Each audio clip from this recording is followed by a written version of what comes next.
নমস্কার, আমি সুপর্ণা রান্নাঘরে আরেকটা রেসিপি নিয়ে চলে এলাম। তো আজকে আমি আপনাদেরকে বানিয়ে দেখাবো ডিমের ডালনা। তো এটা কিভাবে বানাবো, ডিমটা কিভাবে সেদ্ধ করব, সব কিছুই আমি আপনাদেরকে দেখাবো। আর আমার রেসিপিগুলো যদি আপনাদের পছন্দ হয় তো অবশ্যই আমার চ্যানেলটাকে সাবস্ক্রাইব করবেন, কমেন্ট করবেন, লাইক দেবেন। তো পুরো ভিডিওটা দেখুন। আমি অনেক কিছু পদ্ধতি বলবো, যেভাবে আপনারা ডিমের ডালনা যদি করেন তো ভীষণই টেস্টি হবে। তো ভিডিওটা স্কিপ করবেন না, প্লিজ ভিডিওটা পুরোটা দেখবেন। আর তো চলুন, এবার কথা না বাড়িয়ে আমি ডিমের ডালনার রেসিপিটা আপনাদের সাথে শেয়ার করছি। ডিমগুলোকে আমি সেদ্ধ করে নিয়েছি, জলের মধ্যে একটুখানি নুন, একটু ভিনিগার দিয়ে ডিমগুলোকে সেদ্ধ করে নিয়েছি। ডিম তাতে কী হয়, খোলাগুলো খুব তাড়াতাড়ি বেরিয়ে যায়। এবার ডিমের গাগুলো আমি একটা কাটি দিয়ে জাস্ট এরকমভাবে সব দিকে প্রত্যেকটা ডিমে ফুটো করে দেবো। প্রত্যেকটা ডিম এইভাবে এখন ফুটো করে নিচ্ছি। ডিমগুলোর মধ্যে আমি সামান্য একটু হলুদ দিয়ে দিলাম, সামান্য একটু কাশ্মীরি লঙ্কা দিয়ে দিলাম। ডিমগুলোকে এরা হালকা হালকা করে নাড়ালে এদের গায়ে কালারগুলো এসে যাবে। আস্তে আস্তে আস্তে আস্তে একটু নাড়িয়ে নিতে হবে, হাত লাগাবারও দরকার পড়বে না। কড়াতে আমি সর্ষের তেল নিয়ে নিয়েছি, তার মধ্যে একটুখানি নুন দিয়ে দিলাম, যাতে আমরা ডিমটা এখন ভাজবো ডিমটা কড়ার মধ্যে আটকে যাবে না। তেলটা গরম হয়ে গেছে, এবার এক একটা করে আমি ডিম ভেজে নেব। এবার আপনারা এটাকে হালকা করে ভাজতে চাইলে ভাজবেন, নাহলে একটু ডিপ করে ভাজবেন। ডিমগুলোকে এখন ভালো করে একটু ভেজে নিচ্ছি।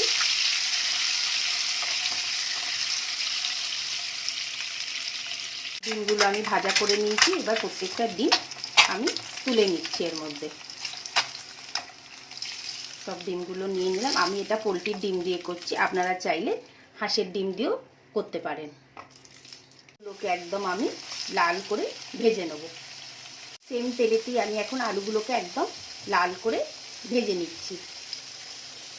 আলুগুলো একদম লাল করে ভাজা হয়ে গেছে, এবার আমি আলুগুলো তুলে নিলাম। একদম লাল করে এখন আমি ভেজে নিয়েছি আলুগুলো। সেম তেলেতেই আগে আমি দুটো শুকনো লঙ্কা নিয়ে নিলাম, ওটাকে হালকা করে আগে একটু ভেজে নেব।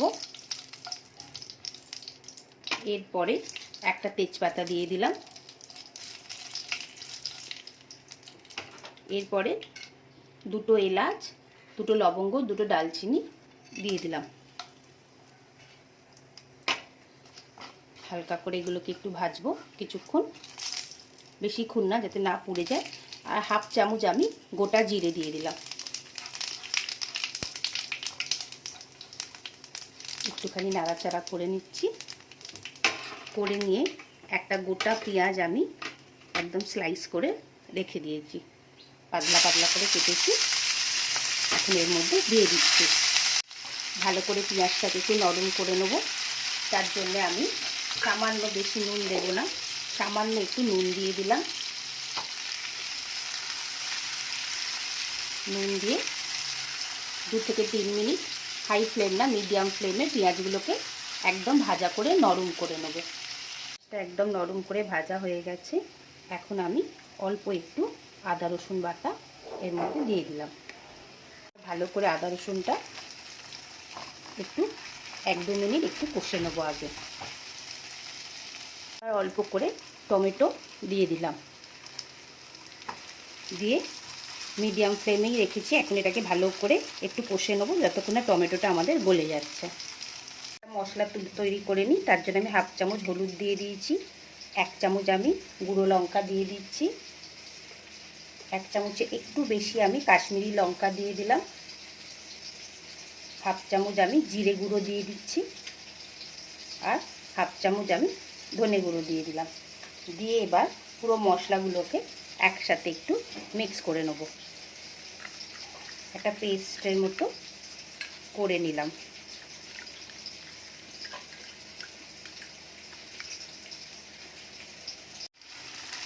ভালোভাবে নেড়ে নিচ্ছি।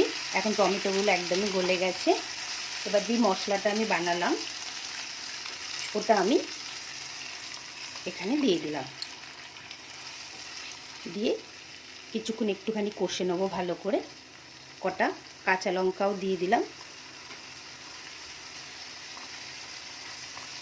ভালো করে মশলাগুলো একটু কাঁচা গন্ধটা যতক্ষণ না যাবে ততক্ষণ একটু ভালো করে কষে নেবো। এখন 4 মিনিট মতো আমরা এখন এটাকে ভালোভাবে কষে নেব, যাতে মশলার টমেটোর একটা কাঁচা গন্ধ, মশলার গন্ধগুলো সব চলে যায়। এগুলোর মধ্যে এবার আমি ভাজা আলুটা দিয়ে দিচ্ছি, দিয়ে ভালোভাবে মিশিয়ে নেব। একটুখানি আলুগুলোকে দিয়ে আর একটু কষে নেব। আপনারা ডিমের দিয়ে বাড়িতে কী কী রান্না করেন, ডিমের ঝাল করেন কি ডিমের ডালনা বা অন্য কোনো রেসিপি করেন, সেটা আমাকে অবশ্যই কমেন্ট করে জানাবেন যে বাড়িতে আপনারা ডিম দিয়ে কী কী রেসিপি তৈরি করে খান। আর আমি যেটা দেখাচ্ছি সেটা অবশ্যই একবার আপনারা ট্রাই করবেন, দেখবেন খুবই ভালো হয়।